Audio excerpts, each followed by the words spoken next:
Ammar TV.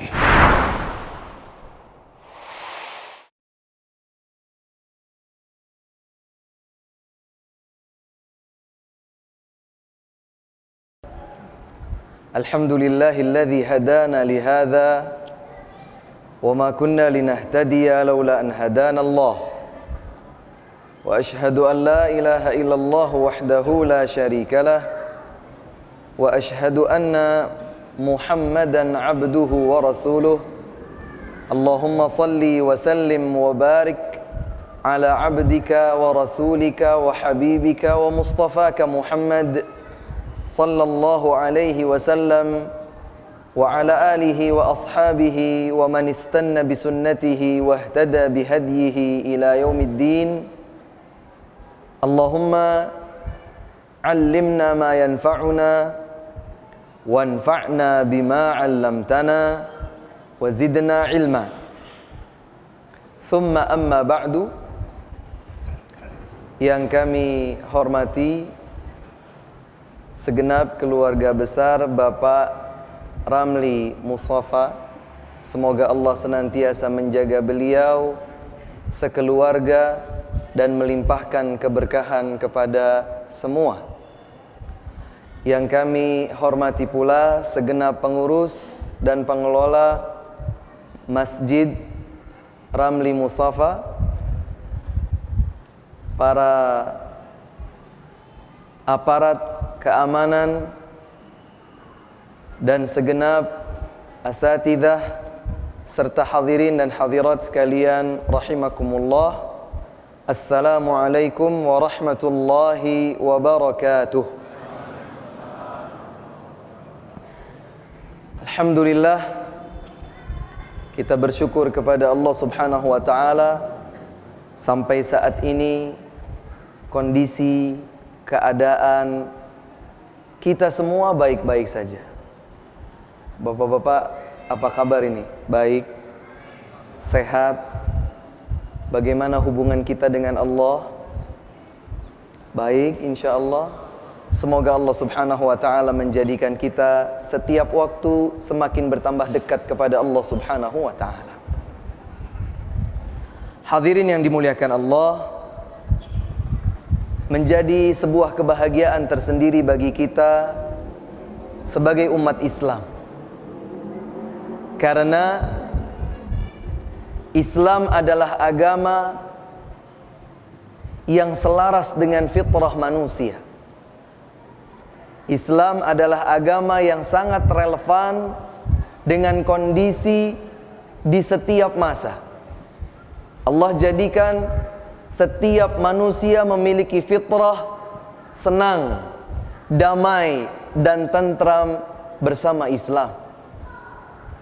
Sebagaimana Allah firmankan di dalam surat Ar-Rum ayat 30. Di dalam ayat tersebut Allah Subhanahu wa ta'ala mengukuhkan, Allah berfirman, "Fa'aqim wajhaka lid-dini hanifah fitratallahi allati fataran nasa 'alaiha la tabdila li khalqillah dzalika ad-dinul qayyim walakinna aktsaran nasi la ya'lamun." Allah Subhanahu wa ta'ala berfirman menyatakan, maka luruslah engkau berada di atas agama Allah Subhanahu wa ta'ala, karena itu adalah fitrah yang Allah Subhanahu wa ta'ala tetapkan di atas setiap fitrah manusia. Tidak ada yang dapat merubah penciptaan Allah Jalla wa'ala. Akan tetapi kebanyakan manusia tidak mengetahuinya. Maka semoga kita ini dijadikan oleh Allah Subhanahu wa ta'ala bukan kebanyakan yang tidak mengetahui hal ini. Kita ingin kita menjadi hamba-hamba Allah yang tahu, bahkan lebih daripada itu meyakini bahwa Islam adalah agama yang telah sesuai dengan fitrah manusia. Nanti bapak-bapak dan ibu-ibu sekalian bisa melihat di dalam mushaf Al-Quran, lihat di dalam surat Ar-Rum ayat 30 ini, bahwa Allah Subhanahu wa ta'ala telah menetapkan agama Islam sebagai agama yang selaras dengan fitrah. Karena itulah setiap bagian dari tuntunan agama Islam akan dapat diterima dengan lapang dada oleh setiap muslim. Dan Allah Subhanahu wa taala menegaskan bahwa manakala Allah Subhanahu wa taala ingin memberikan hidayah kepada seorang hamba, maka Allah akan jadikan dada hamba tersebut lapang untuk menerima Islam. Dadanya lapang, dadanya tidak sempit. Sebagaimana firman Allah Subhanahu wa taala,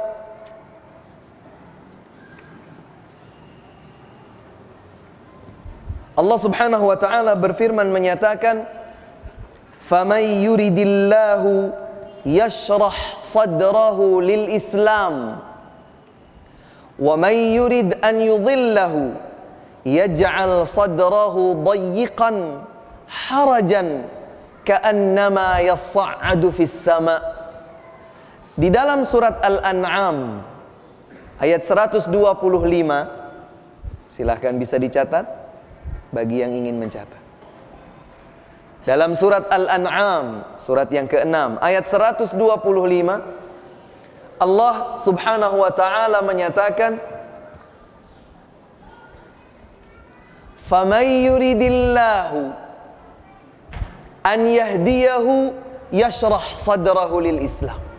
Barang siapa yang dikehendaki oleh Allah diberikan petunjuk hidayah, maka Allah akan jadikan dia berlapang dada dengan Islam.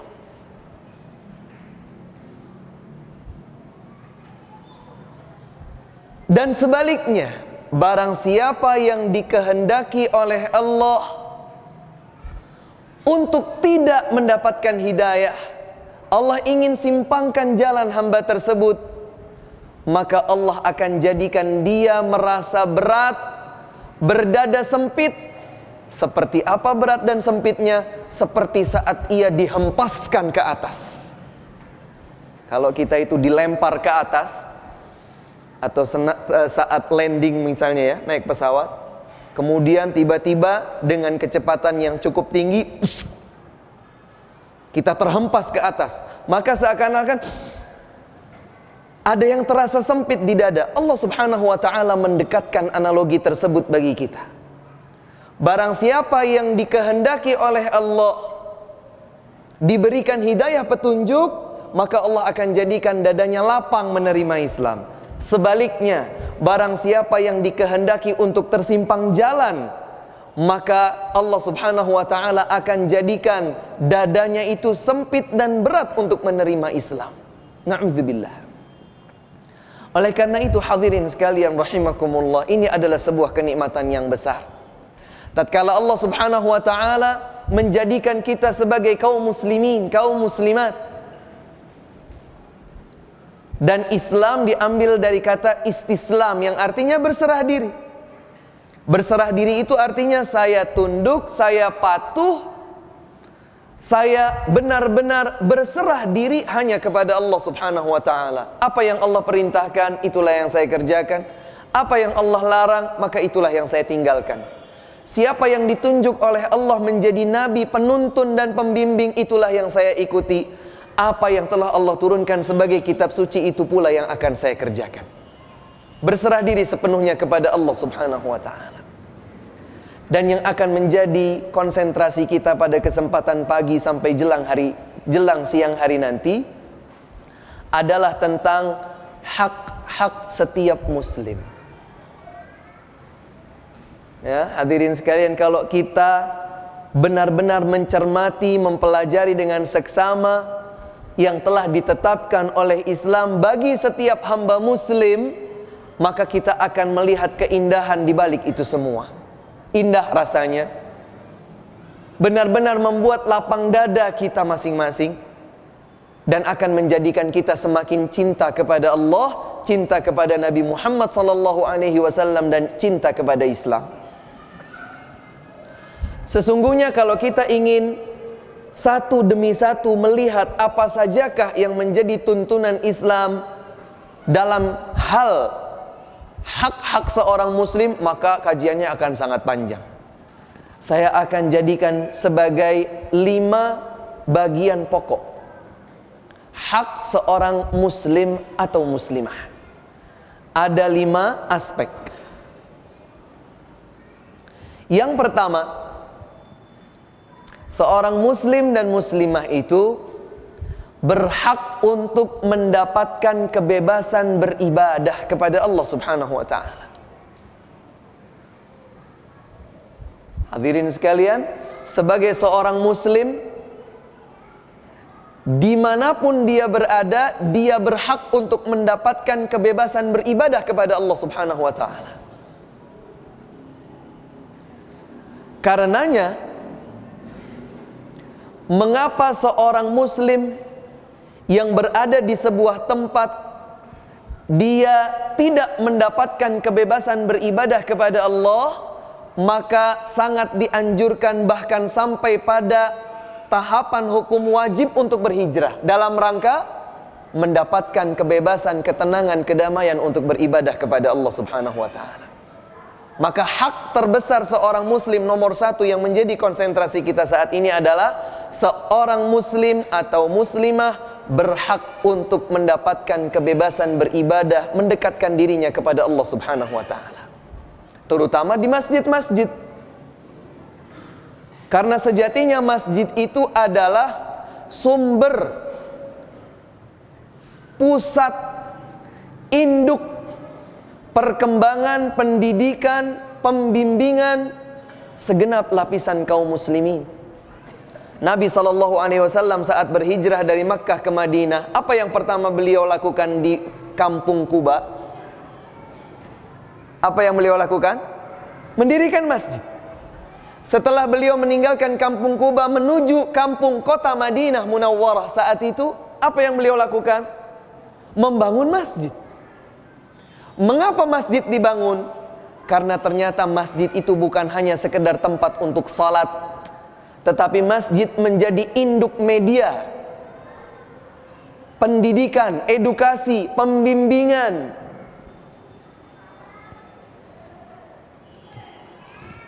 Bagi segenap kaum muslimin. Wah, Masya Allah, suaranya jadi tambah kenceng ya.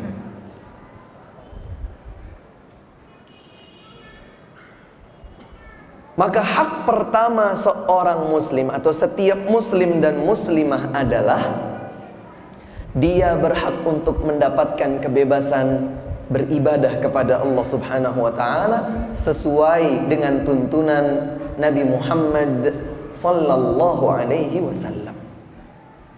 Dapat kita lihat di dalam surat Az-Zariyat, dalam Quran surat Az-Zariyat ayat 56, dan saya cukup yakin sebagian jamaah atau mungkin keseluruhannya sudah akrab familiar dengan ayat ini. Allah Subhanahu wa ta'ala berfirman menyatakan, "Wa ma khalaqtul jinna wal insa illa ya'budun." Allah Subhanahu wa ta'ala menetapkan, tidaklah aku ciptakan jin dan manusia, kata Allah, kecuali agar mereka beribadah kepadaku. Maka tujuan utama diciptakannya jin dan manusia adalah agar mereka beribadah kepada Allah. Konsekuensi logisnya adalah setiap hamba muslim atau muslimah yang telah mengikrarkan keislaman, dia berhak untuk mendapatkan kebebasan untuk beribadah kepada Allah Subhanahu wa ta'ala. Dan mengapa pula dalam sejarah Islam terjadi peperangan di antara kaum muslimin dan selain mereka yang memusuhi Islam, agar orang-orang yang sejatinya berkemungkinan untuk mendapatkan hidayah Islam bisa mendapatkan kebebasan beribadah, tunduk patuh kepada Allah Subhanahu wa ta'ala Rabbul Alamin.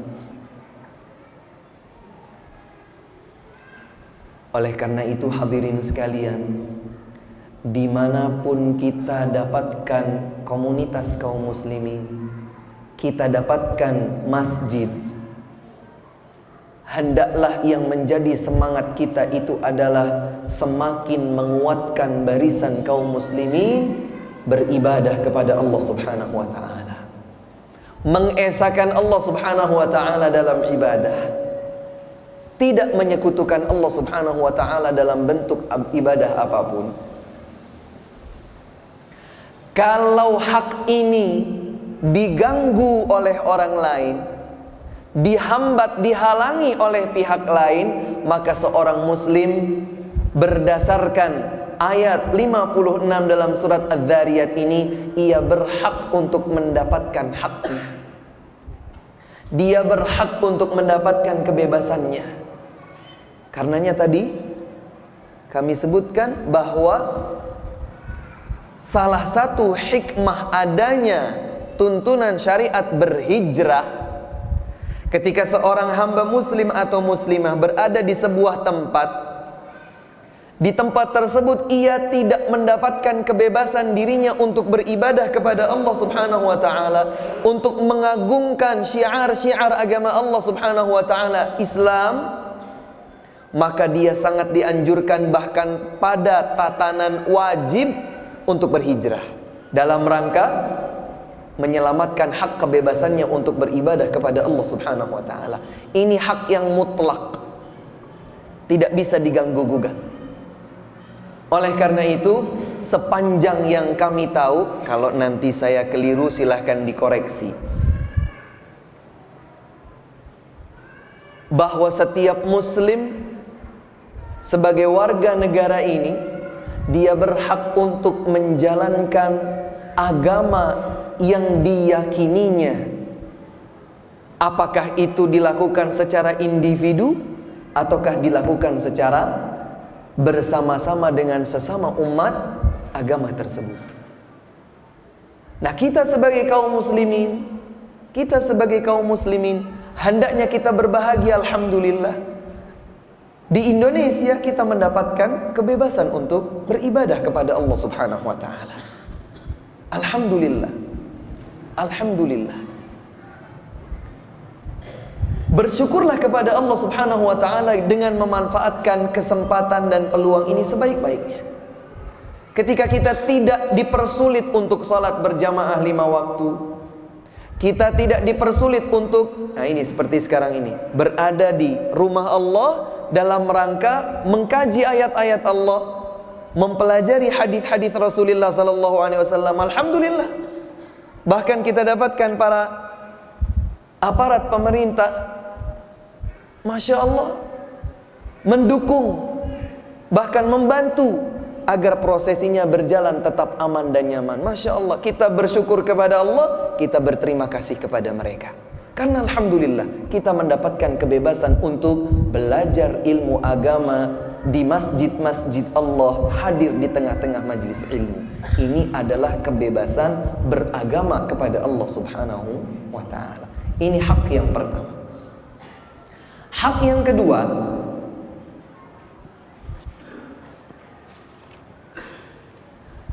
setiap hamba muslim dan muslimah, dia berhak untuk mendapatkan penghormatan, terhormat dan terlindungi. Apanya? Darahnya, hartanya, dan kehormatannya. Kami ulangi, bahwa hak yang cukup prinsipil di dalam tuntunan ajaran agama Islam, setiap muslim dan muslimah itu berhak mendapatkan penghormatan dan perlindungan terhadap 3 hal sekaligus satu paket. Terjaga dan terlindungi darahnya, terjaga dan terlindungi hartanya, terjaga dan terlindungi kehormatannya.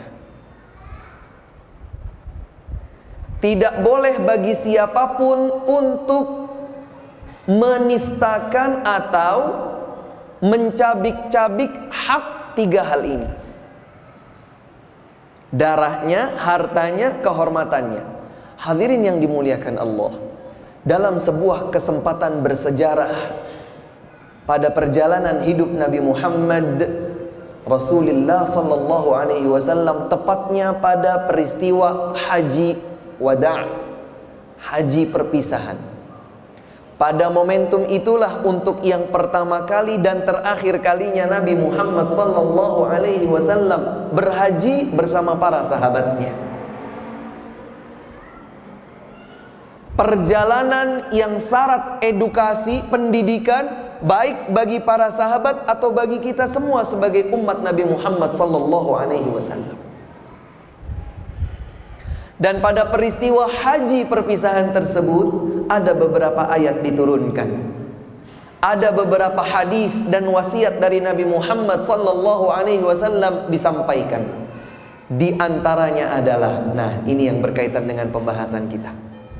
Nabi Muhammad sallallahu alaihi wasallam bersabda, "Inna dima'akum wa amwalakum wa a'radakum haramun 'alaikum ka hurmati yaumikum hadza fi syahrikum hadza fi baladikum hadza. Ala hal ballaght? Allahumma fashhad." Nabi SAW berdiri di hadapan para sahabatnya yang turut melaksanakan ibadah haji saat itu. Waktu itu para sahabat jumlahnya sangat banyak. Dan apa yang akan beliau sampaikan tidak hanya berlaku untuk para sahabat saja, tapi berlaku sampai hari kiamat tiba. Kata Nabi SAW, sungguh, kalau dalam bahasa Indonesia kata-kata sungguh itu dihadirkan untuk menguatkan sebuah ungkapan, Pak. Saya tidak mencuri, biasa. Sungguh saya tidak mencuri. Sungguh ini dihadirkan untuk menguatkan. Kata Nabi SAW, sungguh harta darah-darah kalian, dima'akum, darah-darah kalian, amwalakum, harta-harta kalian, a'radakum, kehormatan-kehormatan kalian, harga-harga diri kalian, haramun 'alaikum, dijaga, dilindungi dan dihormati seperti terhormatnya hari kalian ini. Hari itu adalah hari Arafah. Hari Arafah itu hari yang mulia atau tidak? Hari yang terhormat atau bukan? Bahkan bangsa jahiliyah, kaum Arab jahiliyah sebelum Islam datang, tatkala ada bulan Muharram dan juga bulan Dzulhijjah, mereka menahan diri dari melakukan peperangan. Tidak ada. Dianggap sebagai syahrullah al-haram, masa yang patut dihormati. Dan sampai saat ini kita dapatkan ada bulan-bulan suci yang lebih dihormati jika dibandingkan dengan bulan-bulan yang lain. Maka Nabi SAW menegaskan, sungguh darah-darah kalian, harta-harta kalian, harga diri kalian terhormat seperti terhormatnya hari kalian ini, di bulan kalian ini, di negeri kalian ini. Saat itu Nabi menyatakannya di Arafah, di tanah haram. Nabi SAW menyamakan kehormatan darah, harta dan kehormatan kita seperti terhormatnya hari Arafah di bulan Dzulhijjah di tanah suci. Terhormat. Tidak boleh mudah-mudah ditumpahkan darah seseorang yang telah masuk ke dalam agama Islam. Tidak boleh mudah-mudah dirampas harta seorang muslim yang telah menyatakan keislamannya. Sebagaimana pula tidak boleh dijatuhkan, dirusak dan dihancurkan kehormatan seorang muslim setelah ia benar-benar berikrar dengan keislamannya. Nanti insya Allah kita akan lebih lanjut mengungkap kenapa tidak boleh ghibah, menggunjing orang lain. Kenapa tidak boleh namimah, mengadu domba di antara kaum muslimin? Kenapa tidak boleh membenci kaum muslimin? Kenapa tidak boleh mencuri harta kaum muslimin? Kenapa? Ternyata bermuara pada satu hal, yaitu hak prinsipil seorang muslim dan muslimah setelah masuk ke dalam agama Islam. ia terhormat darahnya, hartanya, dan harga dirinya. Bahkan Rasulullah sallallahu alaihi wa ala alihi wasallam menyatakan, "Fa idza fa'alu dzalika 'asamu minni dima'ahum wa amwalahum illa bihaqqil Islam." Apabila seseorang telah berikrar dengan dua kalimat syahadat, selanjutnya ia menjalankan salat, selanjutnya ia membayar zakat, maka darah dan hartanya terlindungi. Oleh karena itu hadirin sekalian, kita harus bersama-sama barisan pemerintah negeri ini untuk memberantas ideologi-ideologi keliru meskipun atas nama Islam, ketika mengatasnamakan Islam tetapi melakukan kerusakan dan pengerusakan di mana-mana. Karena Islam tidak sejalan dengan itu. Kita ingat beberapa tahun yang lalu ada seseorang yang atas nama jihad, atas nama Islam, di hari yang mulia seperti hari Jumat, dia masuk ke sebuah masjid di mana imam khatib sedang berkhutbah. Kemudian dilaksanakanlah salat Jumat. Ternyata orang ini membawa bom bunuh diri dan meledakkan segenap yang ada di situ atas nama jihad. Sekalipun dia bawa nama mulia semulia jihad, sekalipun dia bawa nama mulia semulia Islam, kalau begitu caranya, tidak akan ada pernah yang bisa membenarkannya.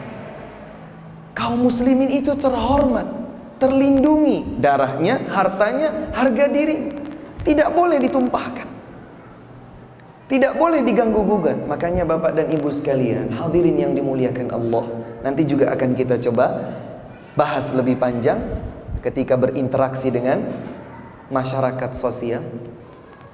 Ini salah satu organ kita ini yang tidak pernah dipijat karena capek. Kalau badan kita ini ketika merasakan capek mungkin butuh dipijat-pijat. Mata kita itu ketika mengantuk butuh tidur. Tapi lidah ini nggak usah dibayar, dia akan beraktivitas tanpa ada rasa letih. Dan terkadang sebagian orang terlepas dengan lidahnya, dia mencabik-cabik harga diri seorang muslim. Boleh? Haram, tidak boleh. Hak seorang muslim atau muslimah adalah dilindungi, dihormati dan dijaga, dimuliakan darahnya, hartanya, dan harga dirinya. Dan ini pun prinsipil. Di dalam Islam, tiga hal ini satu paket dihormati. Tidak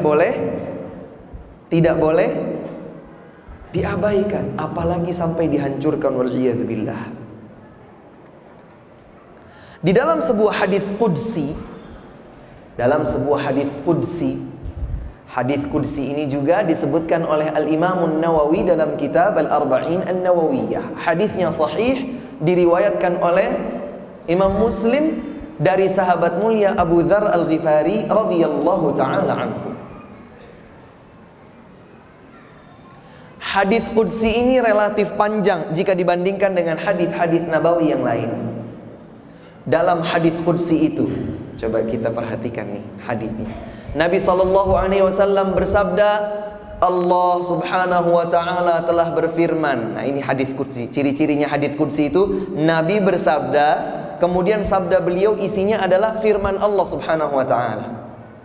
Nabi SAW bersabda menyatakan, Allah berfirman. Apa yang telah Allah firmankan? Ya bna Adam, inni haramtu dhulma ala nafsi wa ja'altuhu bainakum muharraman fala tadhalamu. Wahai segenap manusia anak cucu Adam, aku telah haramkan kezaliman atas diriku. Allah tidak pernah zalim, Pak. Sedikit pun kepada siapapun di antara makhluknya, tidak pernah zalim. Wa mallahu bidzallamin lil 'abid. Allah sama sekali tidak pernah zalim kepada hamba-hambanya. Kata Allah dalam hadis qudsi ini, aku telah haramkan kezaliman atas diriku. Artinya Allah tidak akan pernah zalim kepada siapapun di antara makhluknya. Kemudian Allah melanjutkan, wa ja'altuhu bainakum muharraman fala tadzalamu. Dan aku telah jadikan kezaliman itu haram dilakukan di antara kalian, maka jangan kalian saling berbuat zalim. Kalau seorang muslim telah dimuliakan dengan keislamannya, dimuliakan hartanya, darahnya, nyawanya, dan harga dirinya, maka haram hukumnya untuk diganggu.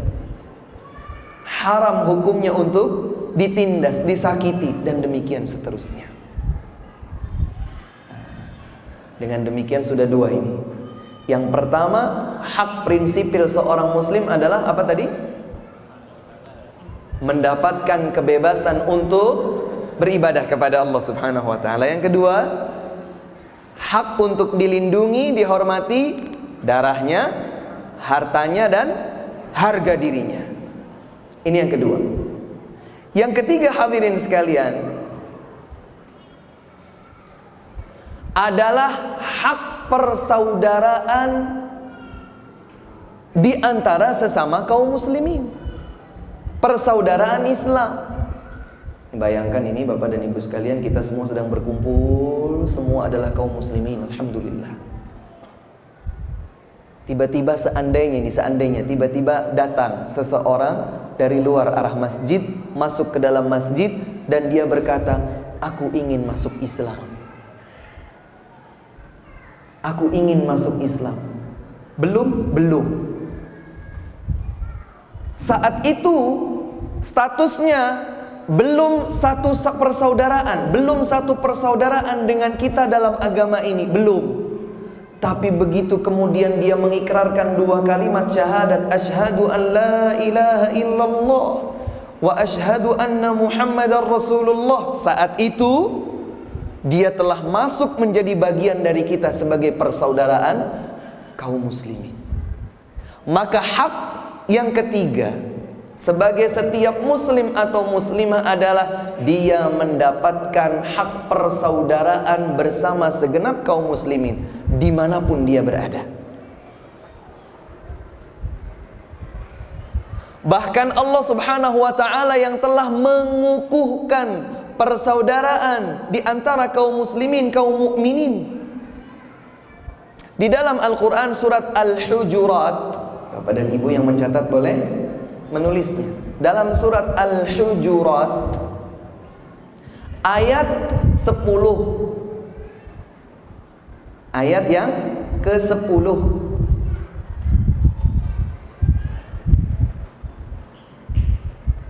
di dalam ayat tersebut Allah Subhanahu wa ta'ala menyatakan, innamal mu'minuna ikhwah. Apa artinya?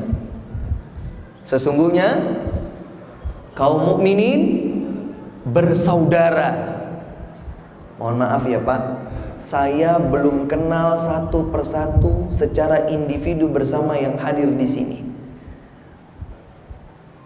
Tadi baru saja kami bertemu dengan Pak Sufyan sebagai salah satu dari putra pendiri masjid ini. Baru berkenalan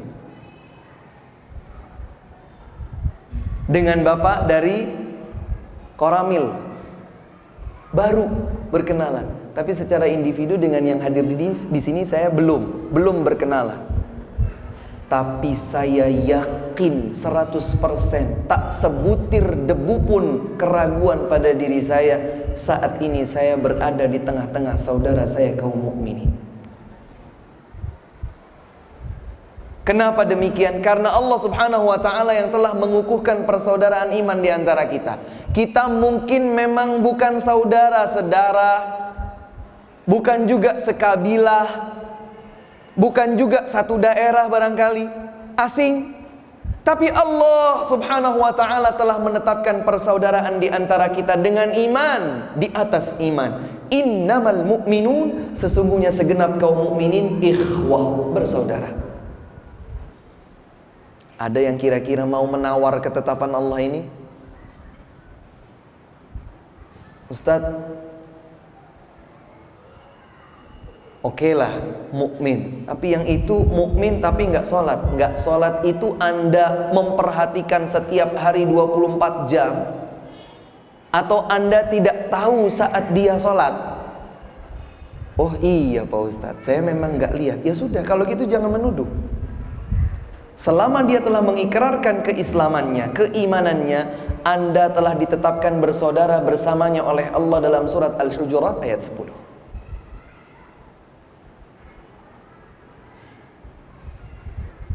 Maka subhanallah, di dalam Islam semuanya akan menjadi indah dan semuanya akan menjadi relatif mudah. Kaum mukminin bersaudara. Tahukah hadirin sekalian bahwa persaudaraan di antara kaum muslimin, kaum mukminin pernah 2 kali disebutkan oleh Nabi sallallahu alaihi wasallam dalam gambaran yang luar biasa indah. Yang pertama, tatkala Nabi sallallahu alaihi wasallam bersabda, "Matsalul mu'minina fi tawaddihim wa tarahumihim wa ta'atufihim kamatsalil jasadil wahid idza ishtaka minhu 'udwun tada'a lahu sairul jasadi bis-sahari wal humma." Silahkan ingat baik-baik, catat meskipun dalam memori kita. Kata Nabi SAW, beliau melukiskan sebuah perumpamaan yang luar biasa indah. Kata beliau, perumpamaan segenap kaum mukminin seluruhnya tanpa pandang bulu. Perumpamaan segenap kaum mukminin dalam saling mencintai, dalam saling menyayangi, dalam saling tolong menolong dan membantu, seperti satu tubuh, satu raga, satu jasad badan. Kemudian mungkin kita bertanya, bagaimana itu? Kalau salah satu bagian dari tubuh ini terluka, mengeluhkan sebuah sakit, maka terpanggillah segenap anggota tubuh yang lain untuk merasakan tidak bisa tidur, bahkan ikut demam. Dan ini subhanallah sesuatu yang sangat mudah untuk kita pahami. Seseorang kadang-kadang sedang memperbaiki sesuatu, dia ingin pasang paku, pakai palu Pak, tidak sengaja terlepas. Palu itu dengan kerasnya dipukulkan dan mengenai ibu jari tangannya. Kira-kira yang akan mengaduh kesakitan itu ibu jarinya atau lisannya? Lisannya. Secara otomatis. Aduh, padahal yang kena cuma ini, tapi semuanya seakan ikut merasakan sakit. Ternyata kukunya sampai terkelupas, kulit di dalam kukunya terluka mengeluarkan darah. Itu terjadi siang hari, dan bayangkan jika malam hari tiba, akan bengkak, sedut, rasa sakitnya.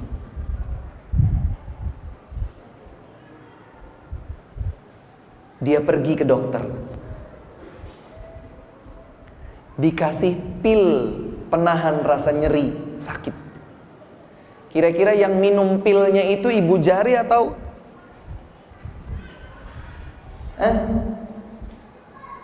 Mungkin lukanya dikasih Revanol, dikasih betadine, dikasih ini, dikasih itu mungkin. Tapi kemudian dokter meresepkan pil penahan rasa sakit. Ayo jempol, minumlah pil ini. Gak mungkin ikut minum. Ternyata saking sudah terkena kuman, maka datanglah demam.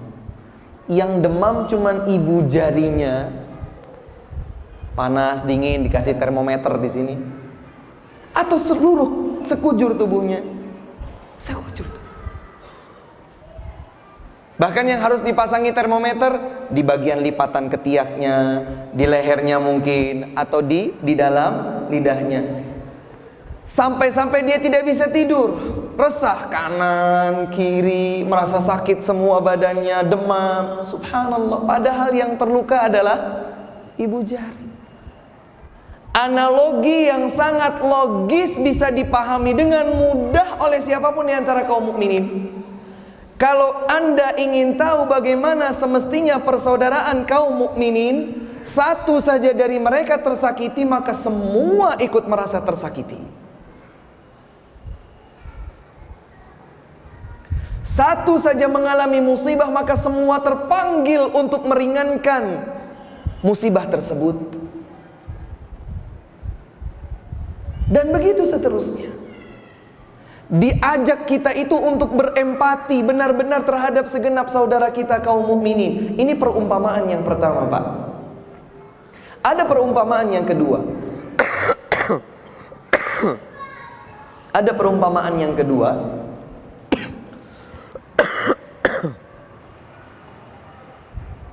Nabi SAW bersabda,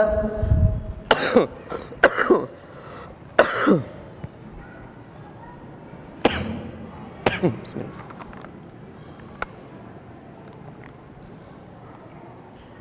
Nabi Muhammad SAW bersabda, al-mu'minuna ba'duhum li ba'din kal bunyan yashuddu ba'duhum ba'dha wa shabbaka baina asabi'i.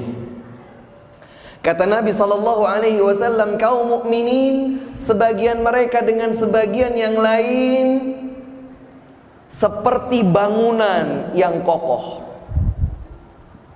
Bagaimana bangunan yang kokoh itu? Merekatkan dan menguatkan satu sama lain. Dan saat beliau mengucapkan itu, beliau sambil merekatkan jari jemari kedua tangan beliau.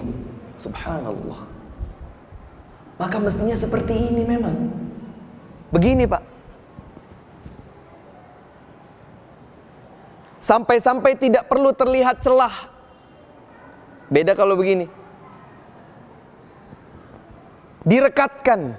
Wasyabbaka.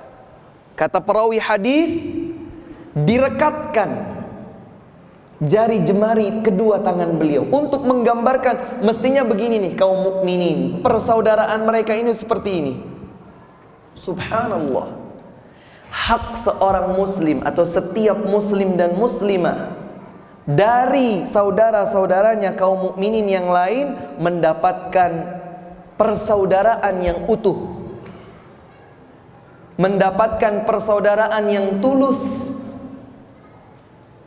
Oleh karena itu, jangan terbiasa melihat saudara muslim, saudara mukmin dengan kacamata materi. Jangan terbiasa melihat saudara kita yang muslim atau muslimah dari kacamata cocok tidak cocok saya bergaul, nyambung atau tidak nyambung saat kita jalan bareng. Tapi lihatlah dari kacamata bahwa dia seorang saudara dan hak dia dari saya sebagaimana hak saya darinya. Syabbaka baina asabi'i, merekatkan jari jemari kedua tangan beliau sallallahu alaihi wasallam. Subhanallah. Hadirin yang dimuliakan Allah, saya akan mencoba menyebutkan beberapa tuntunan di dalam Islam untuk menguatkan bagi kita semua hak persaudaraan di antara kaum muslimin. Sebagian besarnya ada di serangkaian ayat dalam surat Al-Hujurat. Nanti boleh oleh-olehnya salah satunya pulang dari kajian ini adalah membaca full surat Al-Hujurat dari awal sampai akhir, nggak terlalu panjang, coba dibaca.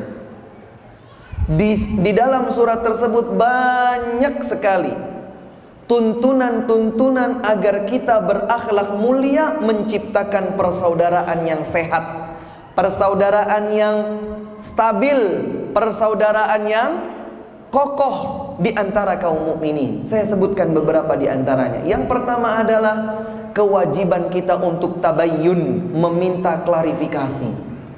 Kalau suatu ketika kita mendengar sebuah isu terkait saudara kita, demi Allah Pak, demi Allah Ibu, jangan buru-buru kita telan mentah-mentah informasi buruk tentang saudara kita ini. Justru sebaliknya yang harus kita lakukan adalah memberikan kemungkinan positif dari informasi yang kita dengar. Kalau kita mendengar ada sebuah informasi yang negatif tentang saudara kita seorang muslim, maka kewajiban kita adalah salah satunya melakukan tabayyun, meminta klarifikasi, konfirmasi. Jangan terburu-buru menjustifikasi saudara kita, tidak boleh. Haknya dari kita adalah kita bertanya, benar enggak informasi yang saya dengar ya akhi, ya ukhti, saudaraku, saudariku, benarkah informasi yang aku dengar tentang engkau, bahwa katanya kemarin engkau A, B, C, dan seterusnya. Utuh persaudaraan ini, tidak terburu-buru untuk membenci saudara kita atau bahkan melepaskan persaudaraan darinya. Tabayyun, in ja'akum fasiqun binaba'in fatabayyanu. Yang selanjutnya adalah mendamaikan. Bayangkan kita ini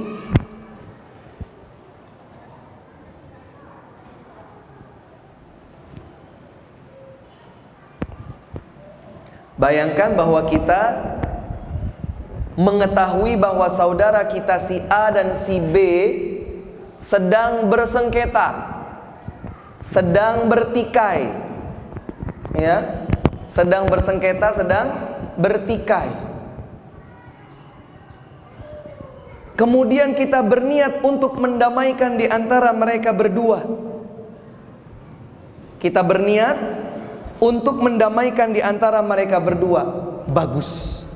Itu adalah semangat yang terpuji. Itu adalah semangat yang justru telah digariskan oleh Allah Subhanahu wa taala di dalam Al-Qur'an. Allah Subhanahu wa taala berfirman menyatakan, fa aslihu baina akhawaykum, maka damaikanlah di antara dua saudara kalian yang tengah bersengketa. Subhanallah. Kenapa? Kenapa itu ditetapkan? Agar terjaga keutuhan persaudaraan Islam. Mohon maaf ya Pak, realita yang kita lihat terkadang kita justru cukup senang ketika mendengar si A saudara kita muslim dengan si B saudara kita muslim sedang ribut. Biar aja mereka ribut, mereka jadi nggak konsentrasi dagang. Saya yang seorang pedagang jadi bisa ambil kesempatan untuk konsen berdagang. Kok senang?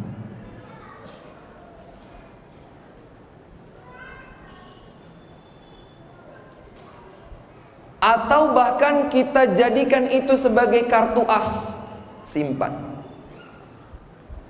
Kalau suatu saat kita butuhkan untuk menjatuhkan salah satu dari keduanya, kamu gak ingatnya, kamu itu pernah ribut, dasar.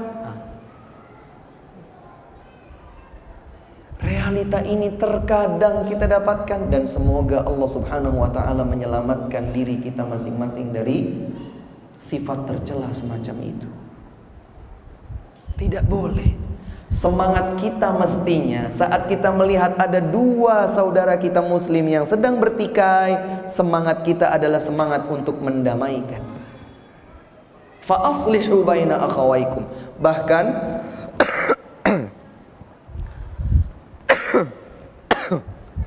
Bahkan Bapak dan Ibu sekalian, satu dari 3 kebohongan yang dihalalkan dalam Islam. Bohong itu hukumnya apa Pak? Boleh atau wajib? Bohong itu hukumnya apa? Boleh atau wajib? Haram. Jangan ragu Pak. Haram, tidak boleh. Hanya diperbolehkan oleh Nabi SAW pada 3 kondisi. Kondisi yang pertama, bohong kaum muslimin kepada kaum kafirin saat terjadi peperangan di antara mereka. Seorang muslim tertawan oleh pasukan musuh kaum musyrikin. Kemudian dia dimintai keterangan, berapa jumlah tentara kaum muslimin?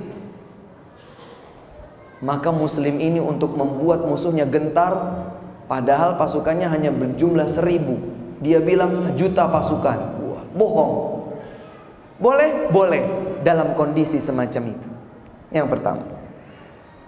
Yang kedua, bohong yang terjadi antara pasangan suami istri. Catatannya, jangan dibuang catatannya. Bohong antara suami istri dalam rangka menjaga keharmonisan rumah tangga dan tanpa mengabaikan hak pasangan, tanpa mengabaikan, meninggalkan, mengurangi, menzalimi hak pasangan. Silahkan. Karenanya para ulama itu seringkali menyebutkan contohnya. Contoh sederhananya adalah pada saat disajikan makanan. Seorang suami disajikan makanan oleh istrinya. Istrinya pede aja nih, masakannya enak. Begitu dirasakan oleh suami, cep, tapi dia tetap senyum. Ditanya sama istrinya, gimana mas masakan saya? Nggak pakai kata-kata, padahal pengen bilang asin banget. Tapi suaminya bilang luar biasa asinnya. Bohong dia, tapi sekedar ingin menguatkan keharmonisan di antara mereka dan tidak menyakiti hak pasangan. Ini boleh. Yang ketiga, bohong yang diperbolehkan adalah bohong seseorang di dalam rangka mendamaikan dua saudaranya yang sedang bersengketa. Si A sama si B sedang bertikai. Datang saya, C, saya datangi A, saya berbohong kepadanya. Kamu tahu nggak, si B itu subhanallah sangat sayang sama kamu, peduli kepadamu. Setiap saat dia selalu mendoakan kebaikan untukmu. Padahal dia nggak tahu. Padahal dia bohong. Dia nggak tahu kalau si B ini benar-benar sayang, benar-benar mendoakan. Kemudian saya datangi si B. B, kamu tahu nggak si A, subhanallah dia beberapa kali ingin memberikan hadiah kepada kamu, tapi masih sungkan. Dia tuh sebetulnya care sama kamu. Oh iya, bohong murni dalam kondisi sedang mendamaikan dua saudara yang bertikai dihalalkan. Subhanallah. Dalam rangka apa? Menjaga hak persaudaraan kaum muslimin. Demikian pula di dalam Islam diharamkan kita saling mengejek, menghina, mencaci. Nggak boleh. La yaskhar qaumun min qaumin asa an yakunu khairan minhum wala nisa'un min nisa'in asa an yakunna khairan minhun. Haram hukumnya saling mencaci maki, karena boleh jadi yang dicaci lebih baik daripada yang mencaci. Tidak pula para wanita mencaci wanita, karena boleh jadi wanita yang dicaci lebih baik daripada wanita yang mencaci. Subhanallah. Kenapa itu dilarang? Ada sebagian orang ketika diingatkan, ya akhi, tidak boleh saling mencaci, biasa aja dia juga suka kok, seakan dibenarkan. Enggak. Hukumnya tetap haram, tidak boleh. Belum lagi kemudian Allah Subhanahu wa taala menambahkan, wala talmizu anfusakum wala tanabazu bil alqab. Jangan kalian mencibir saudara kalian, jangan pula menyematkan julukan-julukan yang negatif. Dasar pincang, dasar kere, dasar pelit. Tidak boleh. Subhanallah. Dijaga kehormatan kaum muslimin sedemikian rupa. Dalam rangka apa? Menjaga hak persaudaraan seutuhnya di antara kaum muslimin. Demikian pula kita diperintahkan untuk husnudzon, berprasangka baik. Berprasangka baiklah. Yang sering terjadi karena beberapa kali juga kebetulan menjadi pengalaman pribadi. Seseorang telepon, masuk, nggak diangkat, padahal dia sedang penting membutuhkan respon darinya. Ditelepon lagi, mati. Langsung, oh gitu ya berteman. Prasangka buruk. Coba kalau kita jalankan tadi konsep tabayyun, meminta klarifikasi. Kalau dengan cara yang baik, ternyata diminta klasifikasinya, dia akan mendapatkan cerita dari saudaranya. Masya Allah, saya minta maaf, kemarin saya sedang di jalan,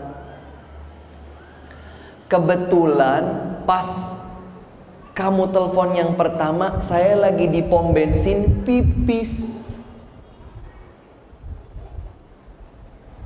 Setelah itu kita jalan lagi, sinyalnya hilang.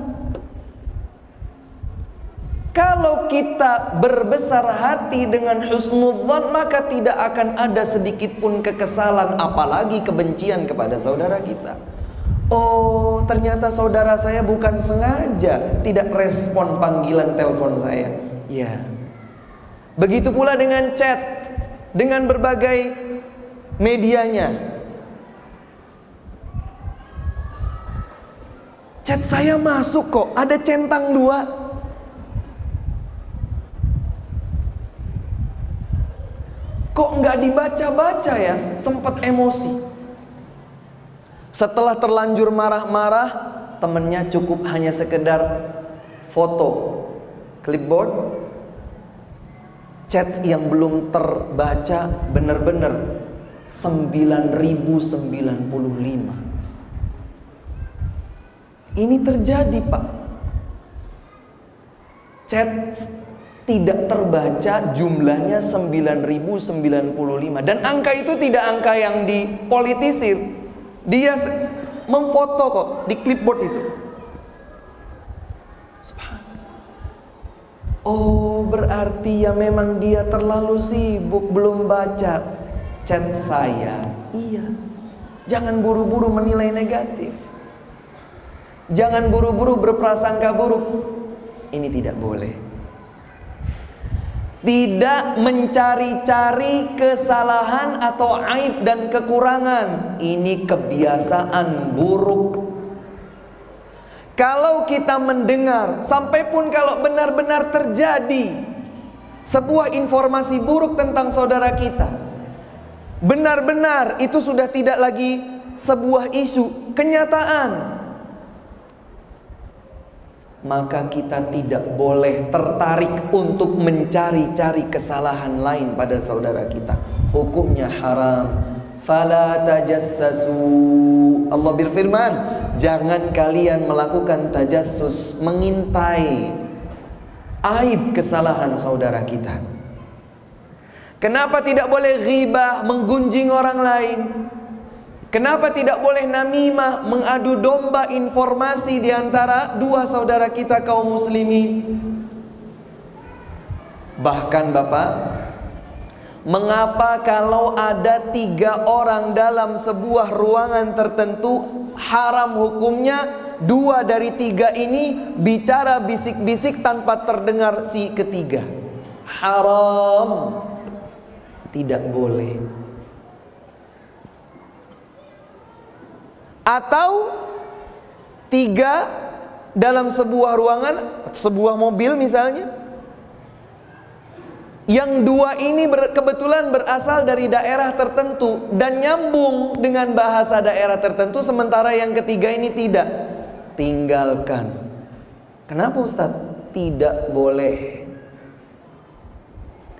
Nabi SAW menyatakan, "Idza kuntum thalathatan fala yatanajasnani duna thalith." Jika kalian sedang bertiga, maka janganlah dua orang di antara kalian berbincang-bincang tanpa mengikut sertakan yang ketiga. Subhanallah. Lebih terperinci daripada itu, kenapa kita tidak boleh membeli sebuah objek perniagaan jika barang tersebut masih belum selesai dari transaksi antara si A dan si B dan keduanya adalah saudara kita? Nggak boleh kita masuk dan merusak transaksi yang belum tuntas ini. Wala yabi' ala bai'i akhi. Haram hukumnya bagi seorang muslim untuk melakukan transaksi di atas transaksi yang belum tuntas terjadi di antara kaum muslimin, di antara dua muslim. Subhanallah. Sebagaimana pula tidak boleh bagi seorang pemuda yang ingin melamar seorang wanita cantik pilihannya, kalau wanita cantik pilihannya tersebut masih belum tuntas menjawab pinangan saudaranya yang muslim, masih pada masa tempo ingin berikan jawaban dulu, minta waktu 1 pekan nanti baru ada keputusan. Sudah dipinang, minta waktu jawabannya 1 pekan. Belum 1 pekan, saya memberanikan diri nih, mumpung dia nggak ada nih, saya lebih ganteng, saya lebih kaya, saya lebih pintar, saya lebih bertitel, saya lebih, pede aja maju. Haram. Kenapa itu semua diharamkan? Di dalam rangka menjaga keutuhan persaudaraan hak setiap muslim.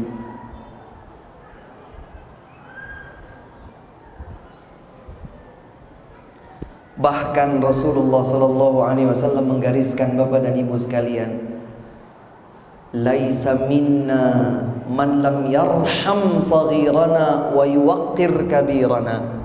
Bukan bagian dari kami, kata Nabi,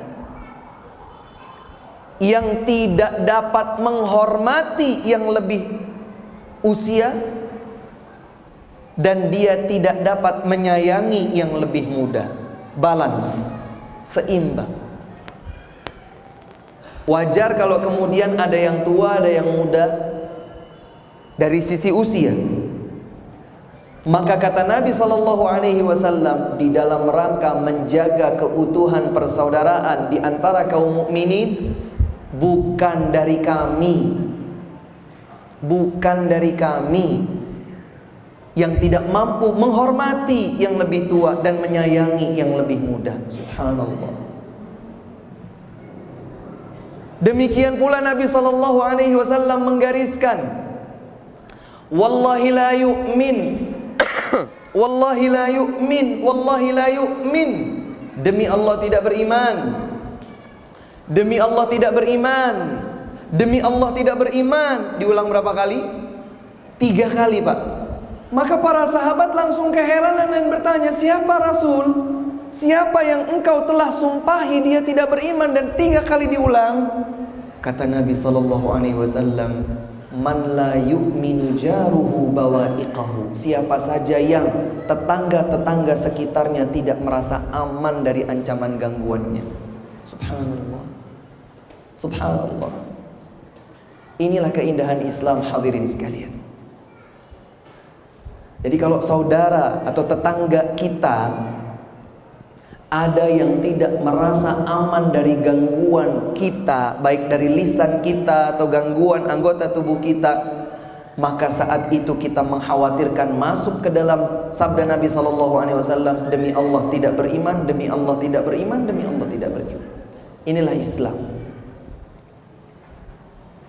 Jangan dianggap sepele masalah bertetangga di antara kaum muslimin. Demi Allah, Pak, kalau kita melihat tuntunan Islam, maka kita hanya akan bisa menggeleng-gelengkan kepala, tanda kagum kita terhadap keindahan tuntunan Islam. Nabi dalam kesempatan yang lain juga pernah bersabda, la imana liman la amanata lahu. Tidak ada iman pada diri seseorang yang tidak amanah. Tidak ada iman pada diri seseorang yang tidak amanah. Mas, saya mau curhat, tapi saya titip, jangan diceritakan siapa-siapa ya, tolong. Amanah ya, jangan diceritakan ya. Beres, siap. Sehari lolos, 3 hari belum cerita, seminggu belum cerita, sebulan nggak sabar. Tahu nggak itu fulan? Kartu asnya ada sama saya. Cerita. Subhanallah. Kalau tidak siap menerima amanah dari orang lain, katakan maaf, saya takut tidak siap menyimpan rahasiamu. Ceritakan saja kepada yang lain, mohon maaf sama sekali. Bukan dalam rangka saya tidak suka kepadamu, tapi saya khawatir saya tidak bisa menyimpan rahasia ini. Bahkan Nabi SAW sampai menyebutkan indikator seseorang itu akan menitipkan sebuah amanah. Kata Nabi SAW, jika salah seorang dari saudara kalian berbicara, namun sebelumnya ia tengok kanan tengok kiri, artinya dia akan menitipkan sebuah rahasia. Dan itu adalah amanah. Tidak beriman seseorang yang tidak memiliki amanah. Allahu Akbar. Yang lain lagi Pak, di dalam Islam itu tidak diperkenankan seseorang membangunkan orang lain dari duduknya. Minggir. Tempat saya di situ. Tidak boleh. Kata Nabi SAW, la yaqumanna hadukum, la yuqimanna hadukum akhahu min maq'adih. Janganlah sekali-kali salah seorang di antara kalian membangunkan saudaranya dari tempat duduknya. Dan para sahabat Nabi SAW, generasi terbaik umat ini, mereka paham benar bagaimana implementasi tuntunan Nabi SAW. Sampai-sampai sahabat yang bernama Abdullah ibn Umar radhiyallahu anhuma, Pak, beliau itu paling tidak mau, paling tidak suka terhadap seseorang yang sengaja bangun dari tempat duduknya untuk mempersilahkan dirinya duduk. Abdullah ibnu Umar tidak mau. Duduk. Jangan kamu bangun supaya aku bisa duduk di tempatmu. Jangan. Subhanallah. Kenapa sedetil itu? Mengapa sedemikian? Kalau mau dinilai posesif, di dalam rangka menjaga keutuhan persaudaraan. Dan saya sangat tidak setuju terhadap siapapun yang berkata bahwa Islam itu tidak mengajarkan kita untuk menjaga perasaan orang lain. Kalau kita melihat ayat atau hadis, maka ungkapan tersebut keliru. Islam sangat menjaga perasaan orang lain. Kenapa Islam menyatakan bahwa senyummu di wajah saudaramu sedekah? Ini kan motivasi agar kita itu susah senang bisa senyum untuk orang lain. Pak, kalau Bapak lihat saya, muka saya nggak ada senyumnya, kira-kira senep nggak lihatnya? Senep. Ini kok nggak ada senyumnya? Berbeda dengan seorang yang dilihat selalu tersenyum, Masya Allah, dia punya masalah segudang juga senyum saja. Dia memberikan wajah ceria kepada saudaranya, itu bernilai sedekah. Kenapa? Dalam rangka menjaga perasaan orang yang melihat wajahnya. Subhanallah. Maka saya tidak setuju terhadap sebagian orang yang berkata Islam itu tidak menjaga perasaan orang. Bohong. Islam itu tidak basa-basi, bohong. Islam mengajarkan bagaimana kita bermujamalah untuk bisa membahagiakan, untuk bisa memasukkan rasa bahagia perasaan saudara kita kaum muslimin. Maka hak muslim dan muslimah yang ketiga adalah hak persaudaraan Islam, yang rinciannya sangat banyak. Yang saya sebutkan ini mungkin tidak 1/10-nya, Pak. Yang lainnya sangat banyak. Kenapa di dalam fikih perniagaan, fikih jual beli, Ada yang halal, ada yang haram. Bagi seorang muslim itu rambu-rambu. Ada lampu hijau, ada lampu kuning tanda waspada, ada lampu merah. Ini tidak boleh. Seorang muslim wajib untuk menghormatinya dan menjalankannya. Mengapa banyak aturan-aturan semacam itu? Karena di dalam rangka menjaga stabilitas keutuhan persaudaraan Islam.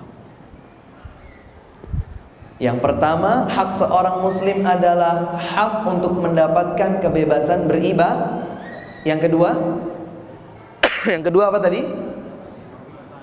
Mendapatkan perlindungan, penghormatan terhadap darahnya, hartanya, harga dirinya. Yang ketiga yang baru saja, hak persaudaraan. Kemudian yang keempat, ini lebih spesifik. Karena disebutkan oleh Nabi Muhammad SAW juga lebih spesifik. Dan ini lebih berkaitan dengan kaum muslimin dalam komunitas tertentu, dalam skup tertentu, dalam skala yang lebih kecil. Nabi SAW bersabda dalam sebuah hadis yang diriwayatkan oleh Al-Bukhari dan Muslim. Dari sahabat Abu Hurairah radhiyallahu anhu, Nabi bersabda, "Haqqul muslimi 'alal muslimi sittun." Hak seorang muslim dari muslim yang lain ada 6. Yang tidak membawa catatan, catat dalam memori, setidaknya diingat. Hak seorang muslim bagi muslim yang lain, artinya kalau saya sebagai muslim berhak mendapatkan itu, maka bapak wajib menunaikannya untuk saya. Dan bapak sebagai seorang muslim berhak untuk mendapatkan 6 hal tersebut, maka itu menjadi kewajiban saya menunaikannya kepada bapak. Balance, sama, merata. Apa 6 hal tersebut? Catat. Yang pertama, idza laqitahu fasallim alaihi. Jika seorang muslim berjumpa dengan saudaranya, hendaklah ia menyampaikan salam. Salam yang subhanallah di zaman seperti sekarang ini masih cukup mahal. Kita itu ringan salam bagi yang kita kenal. Nggak kenal, bukan nggak sayang, nggak kenal nggak salam. Ketika saya sempat memberikan salam kepada seseorang yang saya lihat indikator kuat sebagai seorang muslim, assalamualaikum, bingung dia. Mungkin kalau dia menyuarakan dengan lisannya, lo siapa kok salam sama gue kagak kenal sama lo. Subhanallah. Padahal kata Nabi SAW, ini adalah hak bagi seorang muslim yang merupakan kewajiban atas muslim yang lain. Jika berjumpa, salam. Dan salam jika bisa diwujudkan di tengah-tengah kita, maka akan menimbulkan kecintaan. Dan karena cinta itulah iman semakin sempurna. Dengan iman sempurna itulah kita akan masuk surga. Ini yang pertama. Yang kedua, wa idza da'aka fa'ajibhu. Jika seorang muslim memanggilmu, maka penuhi panggilan tersebut, terutama panggilan undangan makan.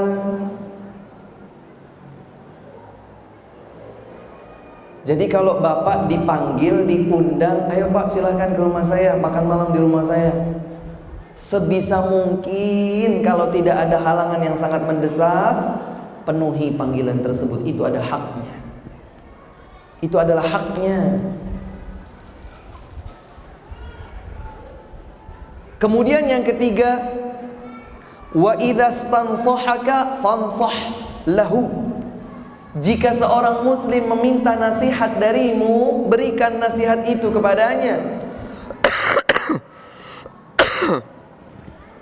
Akhi tolong nasihati saya. Wah jangan saya. Siapa saya kok ngasih nasihat?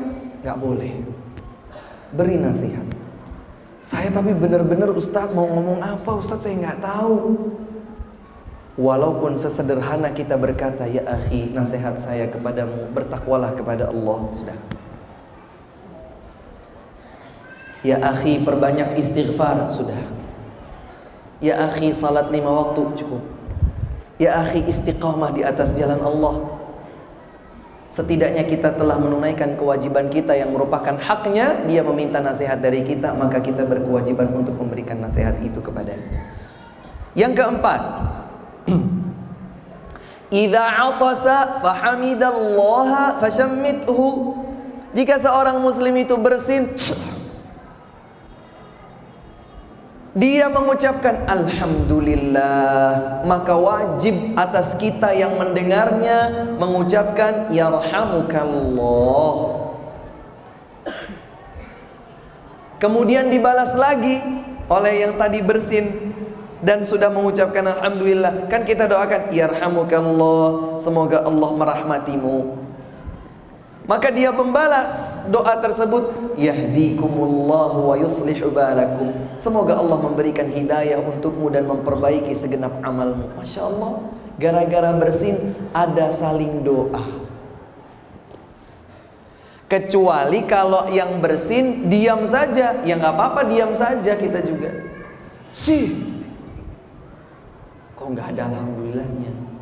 Yang bagus kita ingatkan, ya akhi, qul alhamdulillah. Katakan alhamdulillah. Oh iya, saya lupa, alhamdulillah. Baru kita yarhamukallah.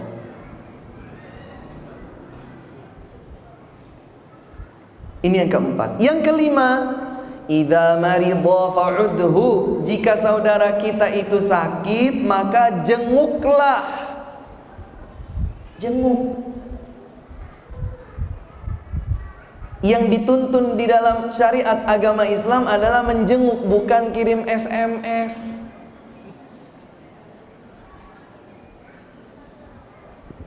Ada seseorang kirim SMS, mohon maaf ya akhi, saya nggak bisa hadir karena saya kebetulan sedang kurang sehat, bahkan sekarang saya lagi di opnam. Oh ya udah, syafaqallah saja ya. Semoga Allah menyegerakan kesembuhan bagimu. Padahal dia sebenarnya mampu untuk datang menjenguknya. Bahkan ini sebuah informasi, dan saya sudah juga sampaikan di beberapa tempat. Saya mendengar informasi dari seorang dokter,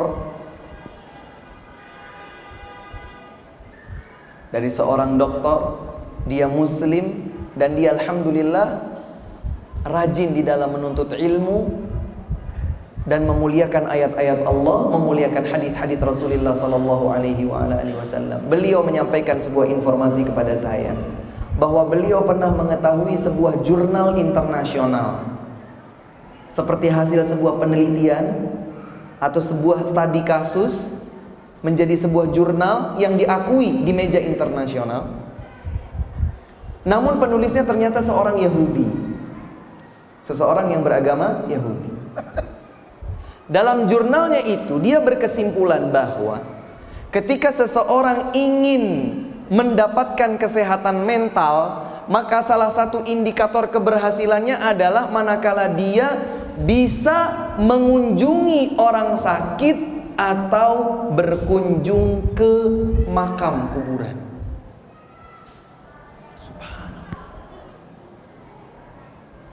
Kemudian kata dokter yang menceritakan ini, buru-buru saya lihat literaturnya Ustaz. Saya baca referensinya. Subhanallah, terkejut saya melihat bahwa di urutan nomor 1, padahal dia beragama Yahudi, ternyata literaturnya adalah Al-Quranul Karim dan hadis yang sahih.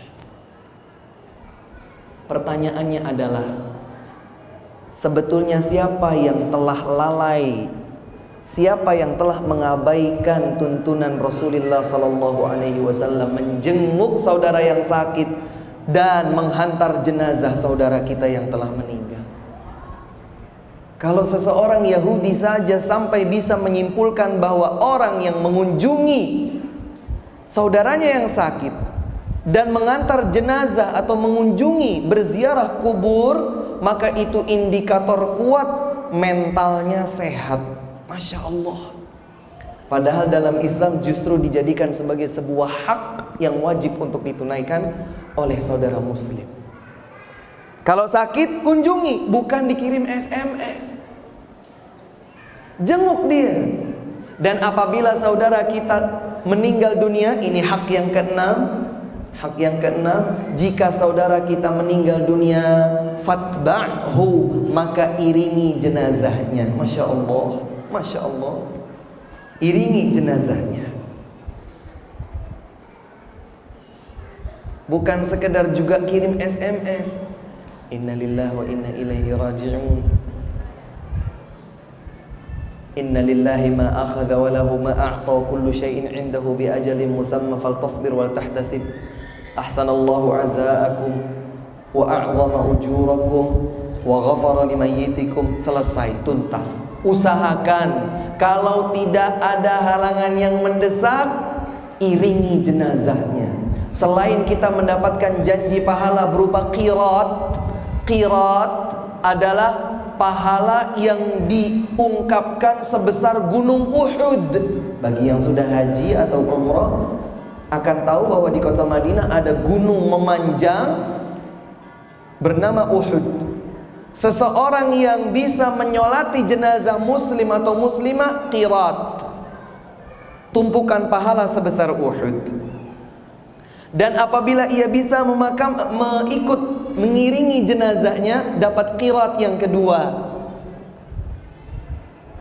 Maka selain kita akan mendapatkan janji pahala qirat, ini adalah hak saudara kita manakala ia meninggal dunia, kita iringi jenazahnya. Hadirin yang dimuliakan Allah, ini adalah hak-hak yang spesifik, hendaknya diwujudkan di antara kita dalam lingkup yang lebih kecil. Kalau yang nomor 3 tadi, segenap kaum mukminin yang kita kenal, yang kita tidak kenal, satu warga negara atau tidak.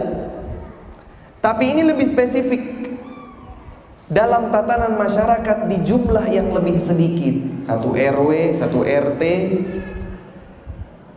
Ayo, biasakan kita ini bukan hanya sekedar ingin sehat mental, tetapi benar-benar membiasakan hak-hak setiap muslim ditunaikan. Yang terakhir, saya berharap nanti ada kesempatan untuk bertanya jawab, atau jika ada di antara hadirin yang ingin menyampaikan sesuatu, dipersilahkan. Yang terakhir adalah hak diakui taubatnya dan diberikan maaf kepadanya.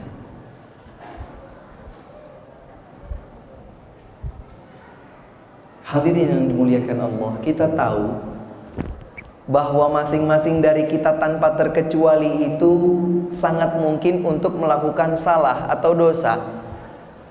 Karenanya Nabi SAW bersabda menyatakan, kullu bani adamal khata. Setiap anak cucu Adam bersalah, siapapun dia. Wa khairul khatta'in at-tawwabun, sebaik-baik yang bersalah adalah mereka yang bertaubat kepada Allah. Maka Islam menggariskan bahwa hak muslim adalah diterima taubatnya. Artinya kalau ada seorang saudara kita muslim melakukan kekeliruan, kemudian dia berkata, saya sudah bertaubat, jangan kemudian kita katakan, tobat-tobat apaan? Gak boleh. Yang menilai taubat itu Allah Subhanahu wa ta'ala, bukan kita. Kalaulah taubatnya dia itu tidak benar, itu urusannya dengan Allah. Tugas kita adalah menerima persaksiannya. Oh, sudah bertaubat, alhamdulillah. Kita sama-sama saling mendoakan ya, semoga setelah ini kita istiqamah, kita saling membantu di atas ketaatan kepada Allah, dan seterusnya.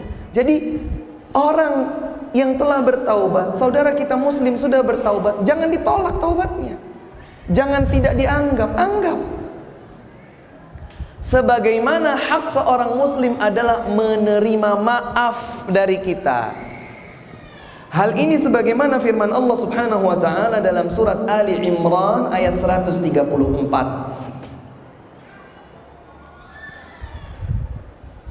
Dalam surat Ali Imran ayat 134, Allah Subhanahu wa ta'ala mengisahkan tentang orang-orang bertakwa yang telah disiapkan surga bagi mereka. Siapakah orang-orang yang bertakwa itu? Lihat, Allah menyatakan, alladzina yunfiquna fis sarai wad dharra.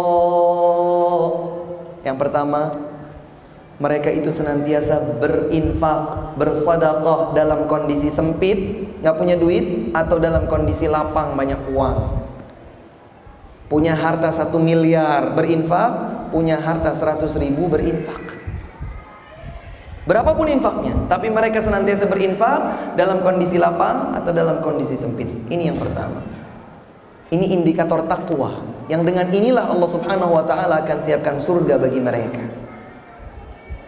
Yang kedua, wal kadhiminal ghaidh.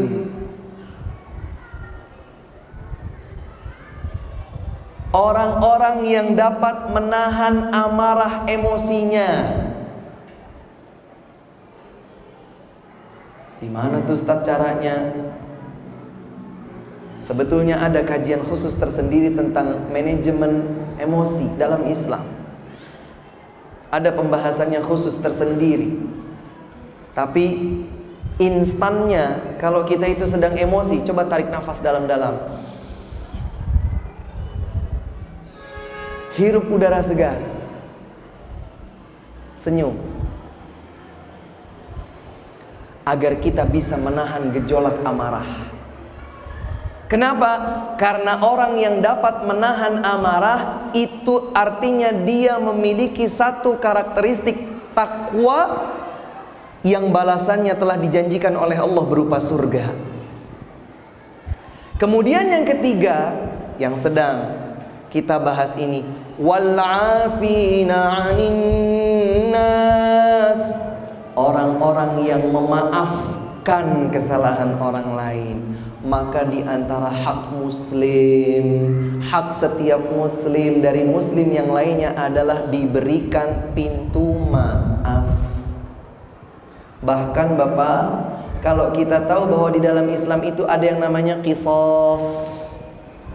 Apa itu qisas? Balasan sesuai dengan perbuatan. Seseorang membunuh, maka dalam Islam jika pembunuhannya itu terbukti tidak benar, maka keluarga terbunuh boleh meminta kepada pemerintah Islam untuk balasan setimpal.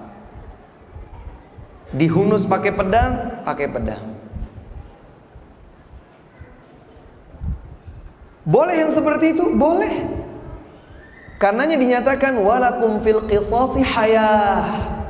Bagi kalian pada hukuman qisas ada kehidupan. Karena orang dengan melihat pelaksanaan qisas, saya nggak akan berani bunuh orang. Kalau saya bunuh orang, tertangkap oleh pemerintah, maka saya akan diperlakukan sama. Hilangkan nyawa orang berarti hilang nyawa saya. Ada kehidupan, terjaga nyawa orang. Namun kata Allah Subhanahu wa ta'ala, meskipun qisas itu boleh, jika engkau memaafkan, itu lebih dekat kepada takwa. Subhanallah. Jika engkau maafkan itu, ya sudah, kami maafkan. Maka maaf ini lebih membuktikan takwa pada diri orang ini. Subhanallah.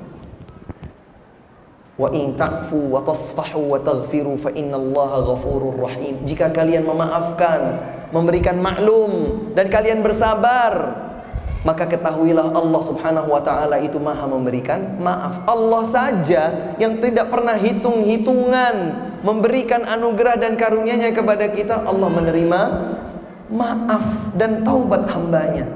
Maka di antara hak seorang muslim adalah diterima maafnya, dibukakan pintu maaf untuknya.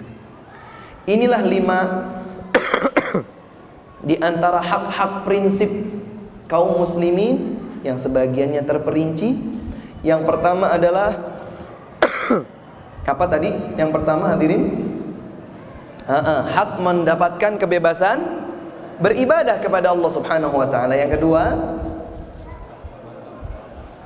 hak untuk dihormati dan dilindungi hartanya, darahnya, dan kehormatannya. Yang ketiga, hak persaudaraan Islam secara umum. Yang keempat,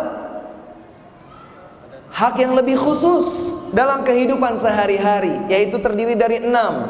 salam, apalagi? Memenuhi undangan, apalagi? Memberikan nasihat. Yang keempat,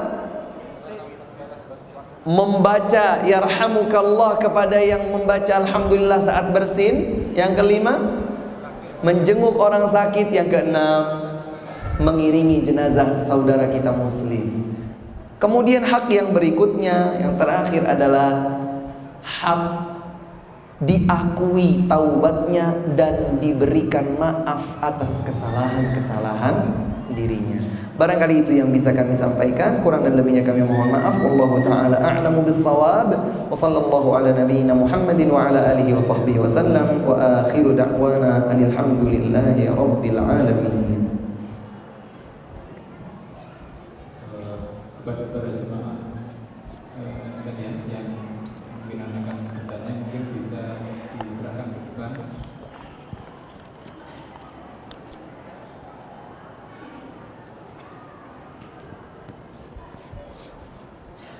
Ini sudah ada satu pertanyaan, Ustadz, jika yang sakit itu seorang wanita, bolehkah kita jenguk padahal kita bukan mahramnya? Boleh, tapi